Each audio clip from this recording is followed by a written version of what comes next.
বিএনপির ভাইদেরকে একটা কথা বলি, আপনারা হয়তো অনেকে জানেনও না। পৃথিবীতে দ্বিতীয় ইতিহাস আছে কিনা মান্না ভাই জানলে বলবেন, আমি ভাইয়ের কাছ থেকে শুনতে চাইব। জিয়াউর রহমান তো একজন সামরিক শাসক ছিলেন। একজন সামরিক শাসক সামরিক ফরমান জারি করে দেশে গণতন্ত্র ফিরেছে, পৃথিবীতে এই নজির নাই যেটা জিয়াউর রহমান করছেন। আপনারা কি জানেন এই যে জিয়াউর রহমান গণতন্ত্র ফিরাইলেন, যার মাধ্যমে আওয়ামী লীগও রাজনীতি করার সুযোগ পাইল বাকশালের পর, সেটা কিসের মধ্য দিয়ে? তখন তো সংসদ নাই, সংবিধান তো সংশোধনও করা যাইতেছিল না। কিসের মধ্য দিয়ে? জিয়াউর রহমানের সামরিক ফরমানের মধ্য দিয়ে। পৃথিবীর একমাত্র একজন সামরিক শাসক যিনি ফিল করলেন না সামরিক পন্থা দিয়ে করা যাবে না, গণতন্ত্রে ফিরতে হবে। এবং দেখেন হাসিনারে এবং আওয়ামী লীগের চরিত্রটাই হলো এইরকম, এর যে একটু ভালোবাসে তারই সে হত্যা করে। শহীদ প্রেসিডেন্ট জিয়াউর রহমান শেখ হাসিনাকে দেশে আসার অনুমতি দিছিলেন, সুযোগ দিছিলেন এবং বলছে থাক সবাই রাজনীতি করুক। আসার 1 মাসের মধ্যে জিয়াউর রহমান শহীদ হয়ে গেছে, 13 দিনের মধ্যে। এবার দেখেন এই যে আমরা এখন যারা সবাই করতেছি, সুতরাং এটা একটা বিষ। এই বিষের সাথে আমরা কিভাবে লড়াই করব? জাতীয় ঐক্যমত্য তৈরি করতে হবে। সুতরাং পলিটিক্যাল পার্টি এবং সবার প্রতি একটা কথা, প্লিজ আপনারা বিএনপিকে শতভাগ কর্নার করে দিন না। বিএনপি এই আধিপত্যবাদ বিরোধী লড়াইয়ের জন্য আমাদের একটা বড় শক্তি। এই শক্তিকে এত বেশি কর্নার করা যাবে না যাতে তারা গিয়ে আওয়ামী লীগের হাত ধরে ফেলে। তারা যদি আওয়ামী লীগের হাত ধরে ফেলে তাহলে লড়াইটা তো আমাদের জন্য আরো কঠিন হয়ে যাবে। বরং বিএনপির প্রতি আমাদের চ্যালেঞ্জ হলো, যেই বিএনপি বাকশালী সংবিধানের প্রতি প্রেম দেখাবে তার শহীদ জিয়ার ছবিটার সামনে এনে বলতে হবে যে এই বাকশালী সংবিধান তো জিয়াউর রহমানই ছুঁড়ে মারছিল। বেগম জিয়া বলেছেন এই সংবিধানকে ছুঁড়ে ফেলা হবে। এখন বেগম জিয়ার চেয়েও নতুন বিএনপি আসছে, বেশি প্রেমের বিএনপি। যেই শহীদ প্রেসিডেন্ট জিয়াউর রহমান ইসলামোফোবিক জায়গা থেকে বাংলাদেশের মুসলমান, বাঙালি মুসলমান সব আইডিয়াকে ধারণ করে বাংলাদেশের জাতীয়তাবাদ তৈরি করলেন। এখন একটা নতুন বিএনপি গজাচ্ছে, কেউ চেষ্টা করতেছে পুরো বিএনপিটাকে একটা ইসলামোফোবিক বিএনপি করা। এ কি ভাই? ইসলামোফোবিক বিএনপি সে কোথায় যাবে? সে কি দিল্লি যাইতে চায়? আমাকে আমাদের বিএনপির এক আপা টকশোতে বলল, আমসি তিনি লজ্জায় মরে যান, একটা মেয়ে কিভাবে এরকম একজনের বাসার সামনে বকাঝকা করতে পারে। তার মেয়ের সামনে তিনি এখনো যদি ধমক দেন মেয়ে কান্না করে ফেলবে, আর তার মেয়ের বয়সী মেয়েরা রাস্তায় এসে তারপর এরকম গালিগালাজ করতেছে একজন বয়োবৃদ্ধ মানুষকে। মানে মনে চায় কি, মাঝে মধ্যে মনে চায় আপনি কিছুই বলবেন না, চক্ষু বন্ধ করে থাকবেন। মানে আমি উঠে বলবো করে যে আপনার এই মেয়ে ঠিকই তো আছে, ও তো জুলাইতে রাস্তায় নামে নাই। যেই মেয়ে গালিগালাজ করে ও তো জুলাইতে নামে ওর ঘর সংসার হারানোর পালা হয়েছে। একটা মেয়ের স্টেটমেন্ট দেখছেন, একটা মেয়ে বলতেছে যে আমি তো ইন্টার ফেল, টাইনে টুইনে পাস করছি, আমি কোটা মোটা দিয়ে কি করব। কি ভীষণ সত্য উচ্চারণ, বলতেছে এই কোটা দিয়ে আমি কি করব, আমি তো টাইনে টুইনে ইন্টার পাস করছি, আমি ফেল করছি, আমার কয়দিন পর বিয়ে হয়ে যাবে। কিন্তু আমার ভাইয়ের রক্ত দেখে আমি থামতে পারি না, আমি রাজপথে নামে আসছি। তা আপনারা রাজনীতিবিদরা যারা এই কথা বলেন না, আপনাদের বাচ্চারা ও লেভেল এ লেভেল পড়ে, এরপরে বিদেশ চলে যায়। যে কয়দিন ক্ষমতায় থাকেন দেশে এসে ঘুরে ফিরে আবারও বিদেশ চলে যায়। তা আপনার বাচ্চা তো বাংলাদেশে থাকেও না, বাংলাদেশে পড়ার, এবং দেখেন ছাত্র রাজনীতির পক্ষে তারা মরে যায়।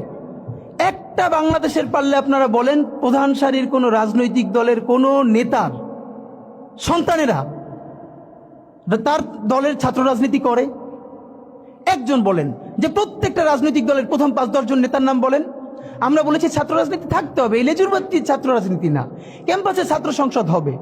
কিন্তু খুব যুক্তি দেওয়ার চেষ্টা করেন। তখন যখন বললাম যে আপনার সন্তান কি ছাত্র রাজনীতি করে, যদি বিএনপি হন আপনার ছেলে কি ছাত্রদল করে, যদি জামাত হন আপনার ছেলে কি ছাত্র শিবির করে, কোনোভাবে ইন্টার পাস পর্যন্ত করে, তারপর তো বিদেশ পাঠাই দেন। আপনার নিজের ছেলেরে এত ভালোবাসেন, মেয়েরে ভালোবাসেন, বিদেশ পাঠাই নিরাপদ রাখেন, আর এইখানে অন্যের সন্তানরা এসে জীবন যুদ্ধ করাইতেছেন যে খুব দেশ উদ্ধার করতেছেন। এইসব ভণ্ডামির একটা পর্যায়ে থাকে, এগুলো বন্ধ করতে হবে। এখন যেটা ব্যাপার, আপনারা এই যে ইসের ব্যাপারে দেখেন, গত 1 বছরের ব্যাপারে আপনাদেরকে বিনীত আকারে বলি, মিডিয়ার ভাইরা যেটা করছেন না, গত 1 বছরে বাংলাদেশে তো গৃহযুদ্ধ হওয়ার কথা ছিল, 1000 বার বলেছি। আওয়ামী লীগ নিজে বলেছে তার পতন হলে 5 লক্ষ মানুষ মারা যাবে। এটা সে কেন বলেছে? এটা শুধু এই কারণে বলে নাই আওয়ামী লীগকে ভয় দেখানোর জন্য না, সে জানে অনেস্টলি সে কত মানুষকে গুম করেছে, খুন করেছে, হত্যা করেছে।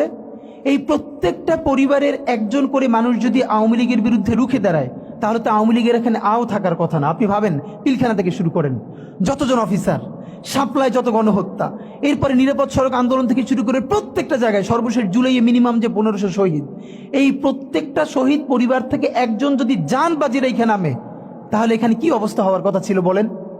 অথচ অবাক হই, এইরকম গণহত্যার পরেও জুলাইয়ের শহীদের কোনো পরিবার কোনো রিভেঞ্জ নিল না। এবং এখানে অবশ্যই বিএনপি, জামাত ইসলামী, অপরাপর প্রধান রাজনৈতিক দলকে আমরা ধন্যবাদ দিয়েছি। তারা অত্যন্ত বিচক্ষণতার পরিচয় দিয়েছে, তারা রিভেঞ্জ নেয় নাই, মানুষকে দমিয়ে রেখেছে।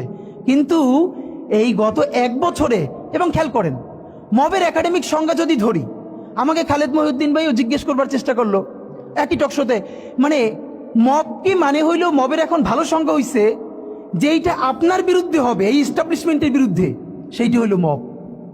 আর যেইটা আপনার শত্রুর বিরুদ্ধে হবে ওইটা মব না, ওইটা হলো মুক্তিযুদ্ধ। বাংলাদেশের স্বাধীনতার ইতিহাসে সব থেকে নিকৃষ্টতম ভয়াবহ মবের নাম শাহবাগের সন্ত্রাস। যেই শাহবাগের সন্ত্রাসের মধ্য দিয়ে বাংলাদেশের প্রথম বিপরীত রাষ্ট্রকল্প তৈরি করে এখানের প্রত্যেকটা রাষ্ট্রীয় প্রতিষ্ঠানকে ধ্বংস করা হয়েছে। বাংলাদেশের বিচার ব্যবস্থা, বাংলাদেশের আইন ব্যবস্থা, সচিবালয় সবকিছুকে গুড়িয়ে দেওয়া হয়েছে। সেই শাহবাগ সন্ত্রাস না, সেই শাহবাগ মব না। সেই শাহবাগে প্রত্যেকটা জাতীয় দৈনিক প্রথম পাতায় লিড নিউজ করেছে তারা কখন মোম জ্বালাচ্ছে। আমি নিজে দেখেছি, শাহবাগে তো দিনের পর দিন আমি দেখেছি। যখন 40 থেকে 50 জন লোক মাত্র, দুপুরে লোক নাই, তখন মিডিয়াকে বলে দেওয়া হয়েছে এমন করে উপর থেকে ক্যামেরা ধরতে হবে যাতে অনেক লোক দেখা যায়। সেভাবে করে করে লোক আনা হয়েছে, প্রত্যেকটা গার্মেন্টসকে বাধ্য করে লোক আনা হয়েছে। আমার বিশ্ববিদ্যালয়ে, তখন আমি ঢাকা বিশ্ববিদ্যালয়ে পড়ি, আমার ছাত্রলীগের যারা আমার সহপাঠী ছিল, ওদের রুমে dry cake, 7 up, Coke, Sprite, biryani দিয়ে ভরা থাকতো। শাহবাগ হলো পৃথিবীর এমন একটা আন্দোলন যেখানে কাচ্চি থেকে শুরু করে সমস্ত খাবার দাবার দিয়ে আন্দোলন করা হয়। তো ওরা সব রুমে নিয়ে আসতো, যেগুলো এক্সট্রা থাকতো ওরা আবার ফ্রেন্ডদেরকে ডাকতো, কার কি লাগবে নিয়ে যা। এই কথা কেন বললাম? একটা মিডিয়া কি তখন সেটাকে মব বলেছে? সাংবাদিক মাহমুদুর রহমান হাজার আক্রমণের পরও কুষ্টিয়ে যখন আক্রান্ত হয়ে 11টা মাথায় সেলাই লেগেছে, তার 11টা রক্তাক্ত ভয়াবহ অবস্থা, একটা পত্রিকা সেটাকে মব বলে নাই। আদালত চত্বরে একজন মানুষ আদালতের কাছে গেছে, আদালতের সামনে তাকে বিচার মানে মাথা ফাটিয়ে দিচ্ছে, রক্ত। সংগ্রাম সম্পাদক আবুল আসাদ, পত্রিকা যদি জামাতের সমর্থিত হয় আপনি তো, সেটা তো কোনো কথা না। বাংলাদেশের প্রত্যেকটা পত্রিকার একটা আইডিওলজি আছে। কিন্তু এর মানে কি, এই যে প্রথম আলোর সামনে যারা দাঁড়িয়েছে, আমরা তাদের পক্ষে দাঁড়িয়েছি, আমরা বলি না। আপনি পারলে প্রথম আলোর বিকল্প আরো 10টা প্রথম আলো তৈরি করেন, তার অফিসের সামনে আপনার কাজটা কি? আমরা তো তখন সে কথা বলেছি।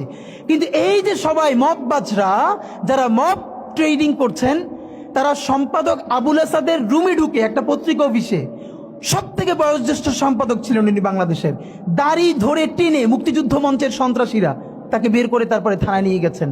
একটা পত্রিকা মব লেখে নাই, সেইগুলো কোনোটা মব না। এরপর তো বলতে পারবো হাজার হাজার। কিন্তু এই যে কোন বাচ্চারা গালি দিচ্ছে, কাকে দিচ্ছে? যেই বাচ্চার একটা চোখ নাই, ইন্টারে পড়ে, এখন সে ভর্তি হবে ভার্সিটিতে, অন্য চক্ষু কাজ করছে না, হাত নাই, পা নাই, তার মধ্যে ভীষণ ট্রমা কাজ করে। এই রাষ্ট্রের প্রধান কাজ কি ছিল? রাজনৈতিক দলগুলোর রাষ্ট্রকে বাধ্য করা, আমাদের যেই সব ছেলেমেয়েরা চোখ হারাইছে, চিরতরে অন্ধ হইছে, পঙ্গু হইছে, রক্তের সাগরের মধ্য দিয়ে হইছে, ওদেরকে দিনের পরে দিন কাউন্সিলিং করা। ওরা এখনো ট্রমাটাইজড। ওদেরকে স্কুলে, কলেজে, ইউনিভার্সিটি দিনের পরে দিন কাউন্সিলিং করা উচিত ছিল। আপনি কাউন্সিলিং করেন নাই, ওদের পুনর্বাসন করতে পারেন নাই, শহীদদের পরিবারের পুনর্বাসন করতে পারেন নাই। এখন এই ছেলে মেয়েগুলো দেখে যে এই রক্তের মধ্য দিয়া সে চিরতরে অন্ধ হইছে, পঙ্গু হইছে, এখন তার ন্যূনতম বিচারই শুরু হয় নাই। বিচার নাই, সংস্কার নাই, সে বরং দেখতে পাইতেছে সেই আগের পুরনো আওয়ামী লীগ জিকে বসতেছে, যাতে তার মনে হইতেছে সে যে আবার অন্ধ হয়ে বাইচে আছে, সেটাও হয়তো বাইচে থাকতে পারবে না, এবার হয়তো তাকে হত্যা করে ফেলা হবে। সেই রিয়েকশনে সে কাউকে গালি দিচ্ছে। এই গালিকে আপনার এত অপবিত্র মনে হয়, কিসের সাথে তুলনা দেন? গত 15 বছর যার তুলনা একমাত্র জাহান্নামের সাথে হইতে পারে। তো আপনারা কি বুঝাইতে চান আমাদেরকে? এগুলো মনে করেন আমরা বুঝি না? নাম ধরে বললে পলিটিক্যাল পার্টিগুলো বেশি প্রেসার ফিল করে। আমার হেড বিভিন্ন টিভি থেকে ফোন করে বলে, ভাই আপনার সাথে তো অমুক দলের অথবা অমুক দলের কেউ আসতে চায় না। এখন এই জন্য আমার কি হয়েছে, তারা যাতে একটু ট্রাস্ট পান, একটু কনফিডেন্স পান, এই জন্য কথার উত্তর দিই না। আমার এক বড় ভাই টকশোতে বললেন, তুমি থাক, ওনারা মুরব্বী মানুষ, তুমি যদি 2 শব্দ কম বলো তোমার জীবন পইরিয়াছে, কিছু হবে না। তাই ওনাদেরকে 2 শব্দ কম বলতে বলতে ওনারা এমনই হয়েছে, ওনারা মাইনেই নিতে পারে না যে এই বাচ্চারা না থাকলে ওনারা যে এখনো জেলে থাকতো অথবা বাড়ি বাড়ি পালাইতো, এইটা ওনাদের ভুলেই গেছে 1 বছরে। তো সেই বাচ্চার গালিগালাজরে আপনার এত খারাপ লাগে? আমি বলেছি সমস্ত গালিগালাজ বন্ধ হয়ে যাবে। আমি এখন আপনারা চাইলে, আমার কাছে একাডেমিক থিসিস আছে কেন গালি দেওয়া যাবে। শুধু গালি দেওয়াই যাবে না, এই গালি কেন বৈধ এমনি তো বলা যাবে না, যে একাডেমিক থিসিস আছে। আমি আন্দাজে কথা বলি না, আমি একটা বিশ্ববিদ্যালয়ে পড়াইও, তো এইটা আমি বলতে চাই না। তখন আবার বলবেন যে গালিকে প্রমোট করে। কিন্তু হ্যাঁ, আপনার চোখের সামনে শহীদ রিয়াগো এর বুলেটটা ভিতর থেকে ঢুকে এরপরে পিছনের ওয়ালে গিয়ে লিখেছে, সে ওয়াল 2 ইঞ্চি ছিদ্র হয়ে গেছে। এই রাষ্ট্রের এমন কোন লিথাল ওয়েপন আর্মির কাছে, পুলিশের কাছে, বিজেপির কাছে ছিল না যেইটা সাধারণ নাগরিকের উপরে এই হাসিনা ব্যবহার করে নাই। আপনার বুকের মানিক আপনার সামনে বসে কলিজা ছিঁড়ে ওয়াল ছিদ্র হয়ে যাচ্ছে, তখন আপনি রবীন্দ্রসঙ্গীত গাইবেন? আপনি কি করবেন তখন? এখন মুশকিল হলো, এই গালি নিয়ে যারা কথা বলে তার কোনো সন্তান শহীদ হয় নাই, তার বাবা মাও শহীদ হয় নাই, কেউ অন্ধ হয় নাই, পঙ্গু হয় নাই, তাই গালি এত বিষ লাগে, আর আওয়ামী লীগ তার মধুর মতো লাগে। তো এখন আমি সর্বশেষ যে কথাটা বলতে চাই, আপনারা একটা মিডিয়ার ভাইয়েরা কাইন্ডলি চেষ্টা করে দেখেন, এই যে গৃহযুদ্ধটা হওয়ার কথা ছিল হইল না, তো অশান্তি তো কিছু থাকবেই, আমরা তো রাষ্ট্র গঠন করব। এরপরও তো তুলনামূলক অনেক কম হচ্ছে।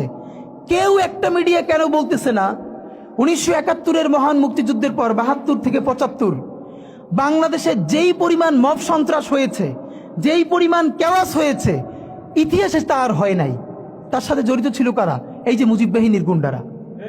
আমার বাবা আমার মা বলেছে মুক্তিযুদ্ধের পরে যে অস্ত্রগুলো জমা দেয়া হয় নাই, সেই জমা না দেয়া অস্ত্র থেকে প্রত্যেকটা বাড়িতে বাড়িতে ছিনতাই, রাহাজানি। আমার মায়ের আজকে এই কথাটা বলে, আমার মা বলতেছেন আমার নানা একজন সম্ভ্রান্ত আলেম, তিনি যেখানে থাকতেন মুক্তিবাহিনী এবং পাকিস্তান বাহিনী কেউই তাকে কখনো আক্রমণ করেন নাই তার সম্মানে। আমার মা খালারা বাসায় ছিলেন, তাকে পুরো এলাকাবাসী দেখিয়ে রেখেছে। বাট মুক্তিযুদ্ধের পরে আমার মা বলেছে, তখন তার বয়স 16, আমার মা আমার খালা এবং এলাকার অনেক মেয়েদেরকে, যাদের চেহারা একটু ভালো ছিল, তাদের গায়ে কালি মেখে তারপরে অনেক সময় মাটির নিচে বাংকার বানিয়ে বা বিভিন্ন জায়গায় রাখা হতো তাদের সম্ভ্রম রক্ষা করবার জন্য। এই মুজিব বাহিনীর গুন্ডারা সেগুলো করেছে না? এমন কোন চিন্তা নেই। ব্যারিস্টার ফুয়াদ ভাই সেদিনকে বলেছেন, তার বাবা সে অসংখ্য সালিশ করেছে তাদের এলাকায়, যে এই গুন্ডাগুলো মুক্তিযুদ্ধের পর বিভিন্ন জায়গায় ছিনতাই করতো, তারপরে এলাকাবাসী আইনে গাছের সাথে বাইধে রাখতো, এরপর এলাকার মুরব্বীরা আবার সব উদ্ধার কইরা মানুষের কাছে কাছে দিয়ে আসতো। হওয়ারই কথা ছিল একটা নতুন রাষ্ট্র, আইন শৃঙ্খলা বাহিনী প্রতিষ্ঠিত হয় নাই, প্রচন্ড কেওয়াজ হবে, তারপরে নতুন রাষ্ট্র গঠন করতে হবে, আইন শৃঙ্খলা বাহিনী ঠিক করতে হবে, স্বাভাবিক তো। তাহলে মুক্তিযুদ্ধের পরের কেওয়াজ যদি আপনার কাছে মব না হয়, তাহলে এরকম তুমুল গণহত্যার পরে যখন গৃহযুদ্ধ হয়ে যাওয়ার কথা সেইটা হয় নাই, বরং এখনো এখানে এস আলম হাজার হাজার কোটি টাকা নতুন করে হাসিনার সাথে মিটিং করেছে, ইলেকশনের আগে বড় বড় ফিগারকে এখানে অ্যাসাসিনেশন করা হবে, গুপ্ত হত্যা করা হবে। পুরো এখানে ভারতীয় আধিপত্যবাদ এখানে সব থেকে বেশি অ্যাক্টিভ আছে। এখানে আওয়ামী লীগের হাজার হাজার কোটি টাকা, তার সচিবরা, তার পুলিশরা, তার পান্ডারা সব রয়ে গেছে। আর্মির মধ্যে একটা বড় অংশ রয়ে গেছে, কোনো সংস্কার করা হয় নাই। তারা বারবার স্যাবোটেজ করবার চেষ্টা করছে, এই রাষ্ট্রকে, এই সরকারকে ফেল করানোর চেষ্টা করছে। তো আপনি মুক্তিযুদ্ধের পরে যে 3-4 বছর এই রকম রাহাজানি হয়েছে, সেটাকে যদি অটকুন দিতে পারেন যে নতুন রাষ্ট্র গঠনের আগে এই ঝামেলাটা হয়, তাহলে এই যে নতুন বাংলাদেশের স্বপ্নের মধ্যে এইগুলোকে আপনি বড় করে মপ করে ফ্রেমিং করেন, আপনি এই জবান যে আপনার না, এই জবান যে দিল্লির জবান, ভারতীয় আধিপত্যবাদের জবান, সেইটা বুঝতে আমাদের পিএইচডি করা লাগে না। সুতরাং জুলাই সনদের সাথে নির্বাচনের ক্ষেত্রে শুধু আমাদের 2 মিনিট কথা। নির্বাচন হতে হবে। আমি একটু ভদ্রতার সাথে এবং শ্রদ্ধার সাথে বিনয় মানে আমি জানাচ্ছি যে ভাইরা যেটা বলেছেন সকল দল মিলে আগামী 20 বছর নির্বাচন না হোক, না, এটা আমরা চাই না। আমরা নির্বাচন চাই। মানুষ গত 16 বছরে ভোট দিতে পারে নাই। মানুষ আনন্দ নিয়া শীতের সকালে বাচ্চা কাচ্চাকে কুয়াশার মধ্যে লাইন দিয়ে দাঁড়াই থাকবে, ভোট দিবে। আমরা সেই বাংলাদেশ দেখতে চাই। আমরা নির্বাচন চাই, নির্বাচন হতেই হবে। এই নির্বাচনকে বানচাল করবার জন্য দিল্লি থেকে শুরু করে আওয়ামী লীগ হাজার হাজার কোটি টাকা নতুন করে এখানে বিনিয়োগ করছে। নির্বাচন লাগবে। তবে আমাদের প্রশ্ন হলো সেই নির্বাচনের ম্যান্ডেট হবে কি? এখানেই আমাদের কথা। কোন ধরনের আপোষ ছাড়াই নতুন নির্বাচন হইতে হবে জুলাই সনদের ভিত্তিতে, এইটাই আমাদের কথা।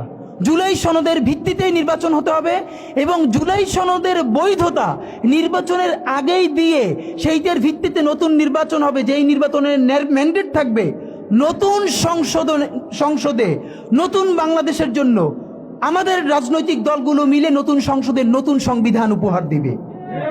যেই সংবিধান 72-এর বাকশালী সংবিধান, ফ্যাসিবাদী সংবিধান, যেই সংবিধানের কোনো ম্যান্ডেট ছিল না বাংলাদেশ রাষ্ট্রের সংবিধান করবার, কারণ তারা পাকিস্তান রাষ্ট্রের মধ্যে শপথ নিয়ে পাকিস্তান রাষ্ট্রের জন্য সংবিধান প্রণয়নের কথা বলেছিলেন, কিন্তু বাংলাদেশ রাষ্ট্রের কোনো ম্যান্ডেট তাদের কাছে ছিল না।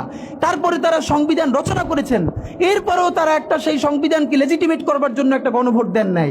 এরপরে যারা 73-এর একটা ভোট চুরির নির্বাচন দিয়েছে, সেই 73-এর নির্বাচনের ভোটের ইশতেহারের মধ্যেও তারা এই সংবিধানকে তারা লেজিটিমেসি দেন নাই, ইশতেহারে রাখেন নাই।